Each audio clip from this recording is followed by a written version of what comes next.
You in silk stockings, exclaimed Mr. Tupman jocosely. And why not, sir? Why not, said Mr. Pickwick, turning warmly upon him. Oh, of course, there's no reason why you shouldn't wear them, responded Mr. Tupman. I imagine not, sir. I imagine not, said Mr. Pickwick in a very peremptory tone. Mr. Tupman had contemplated a laugh, but he found it was a serious matter. So he looked grave and said they were a very pretty pattern. I hope they are, said Mr. Pickwick, fixing his eyes upon his friend. You see nothing extraordinary in the stockings, as stockings, I trust, sir? Certainly not. Certainly not, replied Mr. Tupman. He walked away, and Mr. Pickwick's countenance resumed its customary benign expression. We're all ready, I believe, said Mr. Pickwick, who was stationed with the old lady at the top of the dance, and had already made 4 false starts in his excessive anxiety to commence. Then begin at once, said Wardle. Now! Up struck the 2 fiddles in the 1/2, and off went Mr. Pickwick into Hands Across, when there was a general clapping of hands and a cry of "Stop! Stop!" What's the matter, said Mr. Pickwick, who was only brought to by the fiddles and harp desisting, and could have been stopped by no other earthly power if the house had been on fire. Where's Arabella Allen? Cried a dozen voices. And Winkle, added Mr. Tupman.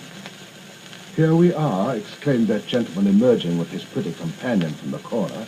As he did so, it would have been hard to tell which was the redder in the face, he or a young lady with black eyes. What an extraordinary thing it is, Winkle, said Mr. Pickwick rather pettishly, that you couldn't have taken your place before. Not at all extraordinary, said Mr. Winkle. Well, said Mr. Pickwick, with a very expressive smile as his eyes rested on Arabella, well, I don't know that it was extraordinary either, after all. However, there was no time to think more about the matter, for the fiddles and harp began in real earnest. Away went Mr. Pickwick. Hands across, down the middle to the very end of the room, and halfway up the chimney. Back again to the door. Who set everywhere? Loud stamp on the ground. Ready for the next couple. Off again. All the figure over once more. Another stamp to beat out the time. Next couple, and the next again. Never was such going. From the center of the ceiling, old Wardle had suspended with his own hands a huge branch of mistletoe, and this same branch of mistletoe gave rise to a scene of general and most delightful struggling and confusion. Mr. Pickwick took the old lady by the hand, led her beneath the mystic branch, and saluted her in all courtesy and decorum. The old lady submitted to this piece of practical politeness with all the dignity which befitted so important and serious a solemnity.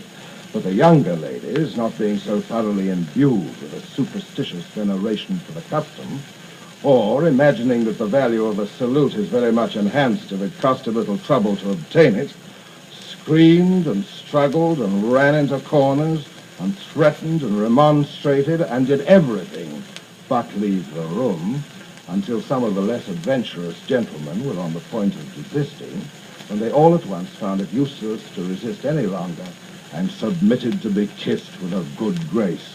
Mr. Winkle kissed the young lady with the black eyes. Mr. Snodgrass kissed Emily.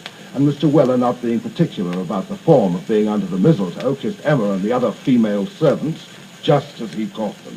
As to the poor relations, they kissed everybody, not even excepting the plainer portions of the young lady visitors, who in their excessive confusion ran right under the mistletoe without knowing it. Wardle stood with his back to the fire, surveying the whole scene with the utmost satisfaction, and the fat boy took the opportunity of appropriating to his own use and summarily devouring a particularly fine mince pie that had been carefully put by for somebody else. Now the screaming had subsided, and faces were in a glow, and curls in a tangle. And Mr. Pickwick, after kissing the old lady as before mentioned, was standing under the mistletoe, looking with a very pleased countenance on all that was passing around him, when the young lady with the black eyes, after a little whispering with the other young ladies, made a sudden dart forward, and putting her arm round Mr. Pickwick's neck, saluted him affectionately on the left cheek. And before Mr. Pickwick distinctly knew what was the matter, he was surrounded by the whole body and kissed by every one of them. It was a pleasant thing to see Mr. Pickwick in the center of the group, now pulled this way and then that, and first kissed on the chin and then on the nose and then on the spectacles, and to hear the peals of laughter which were raised on every side.